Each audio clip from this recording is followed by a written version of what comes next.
మఠంలో పార్టీ వాడిని ఎక్కడ పనిచేస్తున్నది 25 దాకా పనిచేయబట్టి పార్టీలో పోయి పిల్లలు అన్ని వాళ్ళకేనా పిల్లలు వాళ్ళకే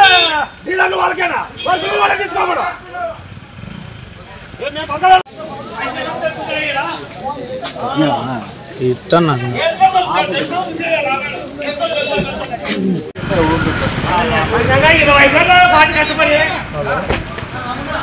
ఇవన్నీ మీటింగ్లు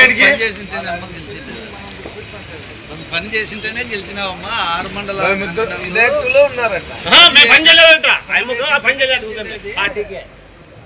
మనం కూడా చెప్పినాము నీ దగ్గర ఉండే వాళ్ళకే చేసినాము క్లస్టర్లో చేసినాము కొంతమంది యూనిట్లు చేసినాము